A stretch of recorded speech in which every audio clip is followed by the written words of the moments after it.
Assalamu alaikum students. Today I'm going to discuss with you the clinical aspects of injuries to the head, particularly the fractures of facial bones. In our previous lecture we discussed about the normas of the skull. We discussed the bones and the prime sutures comprising different normas. Today we are going to discuss the applied anatomy. Okay. So students, what are head injuries? Head injuries basically they are the major cause of death and disabilities. Or if we talk about the complications of the head injuries, the prime complication is hemorrhage, that is bleeding. And whenever there is any kind of injury, there is a chance of infection. And if depending upon the extent of the injury, it can also cause injury to the brain and the cranial nerves as well. Plus the consciousness level, the level of the consciousness, it is the key marker, the key symptom in any kind of head injury, because more or less with every kind of head injury the level of consciousness is disturbed up to a certain extent. And the head injuries, they are very common, mostly common in young people uh, between 15 to 24 years. And the main cause of these injuries is motor vehicle or motorcycle accidents. That's why they are more common in young individuals. So there are certain terms which we come across. We have studied these terms a little bit when we were doing the neuroanatomy, particularly headaches. We have discussed various types of headaches when we were doing brain. Usually the headaches, they are associated with common causes like fatigue, tension, fever, but there is also a chance of serious brain injuries or problems, intracranial problems, that can cause headache. You are familiar with these terms like brain tumor. If there is any kind of subarachnoid hemorrhage or meningitis, we have discussed these things in our previous unit of neuroanatomy. So in this unit we will focus more on the facial aspect of the cranium. So there is this term, that is neuralgia. You will come across various kind of neuralgias while we will study further in head and neck about the cranial nerves. But neuralgia, basically it is characterized by a severe throbbing or stabbing pain in the course of a nerve. Usually, why do we feel this kind of pain? Because the nerve is demyelinated in its course. The nerve is damaged or irritated. If the nerve is damaged or irritated in its course, we will experience pain in the course of that nerve, and that characteristic pain, throbbing pain, is known as neuralgia. This is the most common cause of facial pain. Whenever facial pain is experienced by an individual, the most common cause is any kind of neuralgia. Particularly if we talk about face, then facial nerve is the main nerve for the face, the motor nerve, and there is other cranial nerve, that is the trigeminal nerve, which is the main sensory nerve to the face. So basically trigeminal neuralgia is the most common feature whenever we talk about the facial pain.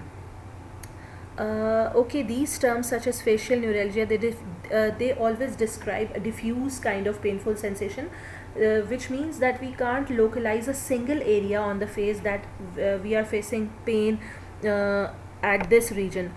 This is neuralgia, this is generalized term, but we have some localized aches and pains which have specific names, like earache is known as otalgia, or toothache is odontalgia.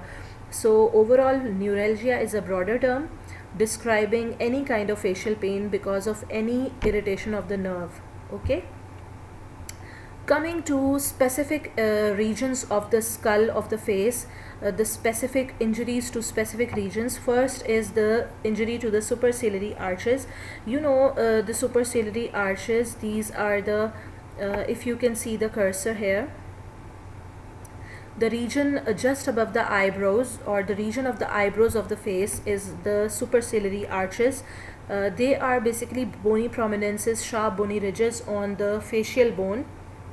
on the forehead, and they are very commonly damaged during any kind of injury or any kind of trauma blow. For example, it is very common in athletes and boxers, in various rugby and football players. This kind of injury is very common. So whenever there is a blow on the superciliary arch region, it can cause laceration of the skin, it can cause bleeding. It creates a very characteristic kind of appearance around the eyeball. What happens whenever there is bruising of the skin around the orbits, there is a collection of blood and tissue fluids in the surrounding connective tissue, which causes swelling of the upper eyelid in particular, and because of the underlying hemorrhage, the upper eyelid appears as black or purplish colored swollen region, and this particular condition is known as the black eye. You must have observed this kind of black eye in various movies. Whenever there is a punch on the face, they show this black eye region. The black eye is basically, it is caused by the injury to the superciliary arches, and the blood, it gravitates into the soft tissue of the upper eyelid, causing the black eye.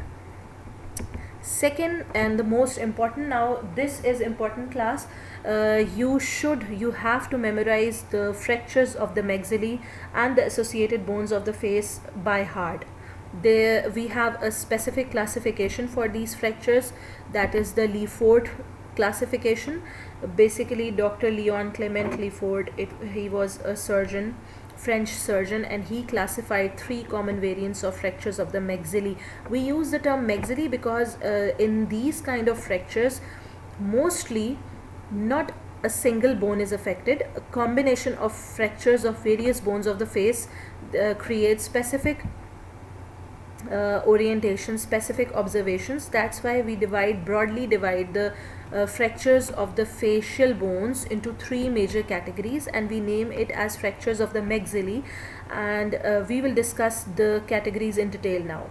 First is we are dividing these fractures according to the intensity of the damage. Okay, so the type 1 fracture, that is Lefort 1 fracture, it is the least damaged type of the fracture of maxillae. What happens in the type 1 fracture? It is basically, you can see in the diagram, the pink shaded area is showing the region of the fracture. It is a very localized kind of fracture affecting only the maxillae. It is a horizontal type of fracture affecting only the maxilla, and along with the maxilla, the upper jaw alveolar processes of the maxilla, that these are the maxillary alveolar processes. Plus there is a slight damage to the adjacent nasal septum along with the pterygoid plates of the sphenoid. So this is type 1 fracture is very localized. In the diagram, the pink shaded area is showing the affected region of the fracture. So it just affects the maxillae and the nasal septum slightly along with the pterygoid plates of the sphenoid bone. Coming to the second variety, now you can see the pink shaded area is extended way beyond the nose and slightly covering the orbital openings as well. So what happens in type 2, Lefort type 2 fracture? It passes from the maxillary sinuses on both sides.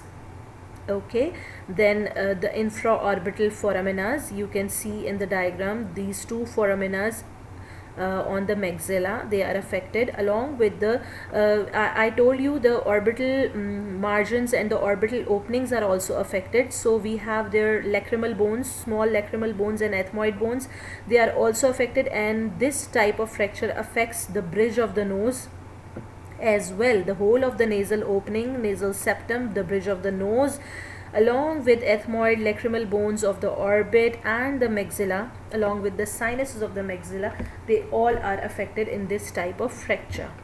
Okay, coming to the Lefort type 3 variety, now you can see that it is almost same as that of the type 2, but this type 3 is also extending laterally, and the third variety, it also affects the zygomatic bones of the both sides. So this is the broadest and widest kind of damage in the type 3 variety, you can say it involves the maxilla along with the maxillary sinuses, the orbital fissures, okay, superior inferior orbital fissures, ethmoid bone, nasal bones, the greater wings of the sphenoid posteriorly, along with the zygomatic arches and the zygomatic bones as well. So this third variety, it specifically, you can say that it separates the facial skeleton from the cranium and the mandible below. The mandible is separated from rest of the cranium in this kind of fracture. This diagram again represents the comparison of type 1, type 2 and type 3 kind of fractures. Type 1 is just isolated kind of fracture which is involving only the maxilla along with the alveolar processes. Type 2 is extending upwards and it is involving the nasal bone, part of the orbits, and type 3 along with the nasal bone and part of the orbits, it is also involving the zygomatic bones. So this is all about the fracture of the maxillae. Now we will discuss the fractures of the mandible. Mandible is the bone of the lower jaw. It is lodging the lower alveolar processes and the lower teeth, all the alveoli of the lower jaw, they are lodged in the mandible. It is also known as the jawbone. So if we talk about the fractures of the mandible, you can see here that first we have the coronoid process. In this picture you can see this is the coronoid process, this cone-like process of the mandible. So the fractures of the coronoid process, they are usually very uncommon.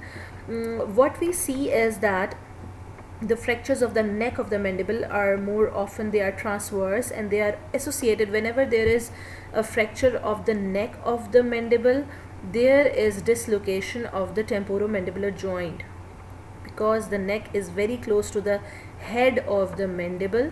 Whenever we have the fracture of the neck of the mandible, there is dislocation of the TMJ, that is the temporomandibular joint.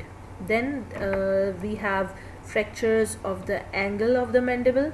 They are quite common and they are usually oblique. And you can see this one, these are the fractures of the angle of the mandible, and they are very close to the molar teeth. So they are often associated with the dislodgement of the molar teeth as well. And the occurrence of the angular fracture of the mandible is almost 25%. Lastly, we have the fractures of the body of the mandible. They can usually they pass from the canine teeth. We have body, and then there is another variety, that is parasymphysial or mental fractures of the mandible. These are the midline fractures of the mandible. You can see in this diagram, here, first one is showing the fracture of the angle of the mandible.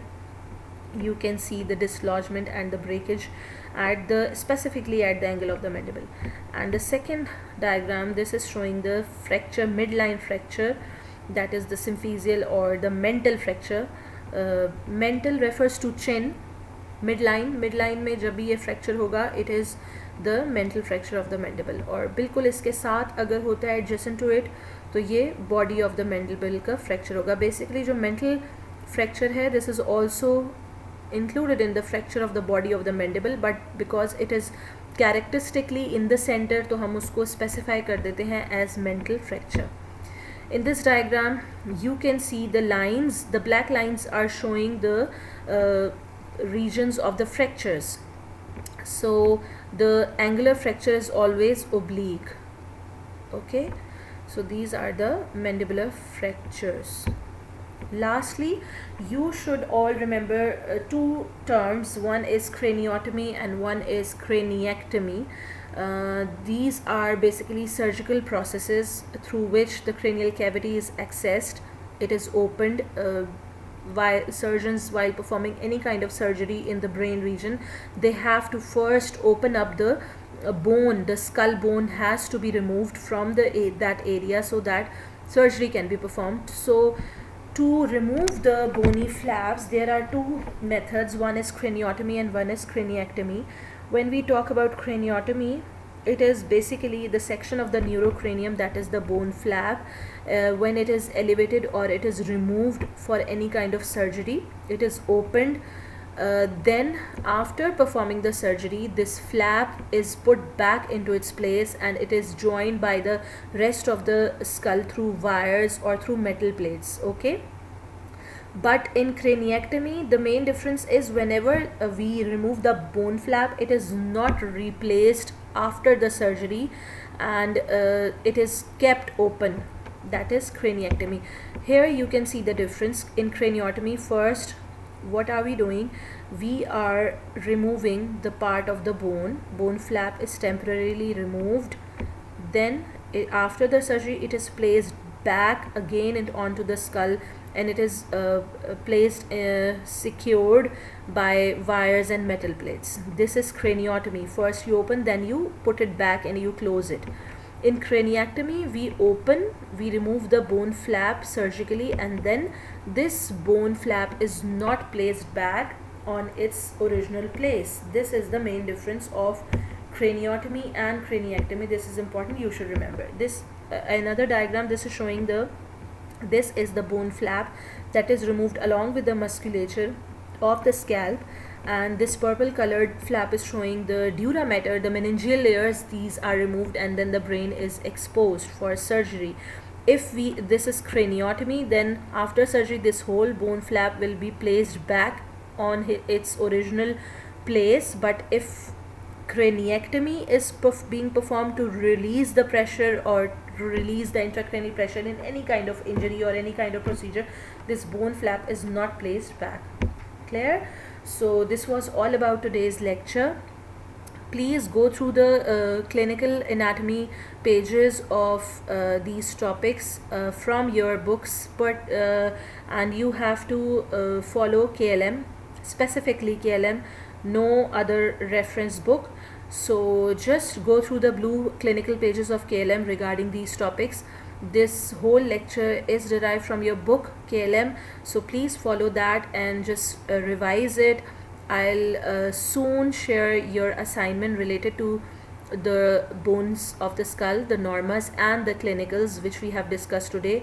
I'll share the assignment more hopefully tomorrow or on Friday, and you will have to complete the assignment on weekend. Okay, so thank you class. Allah Hafiz.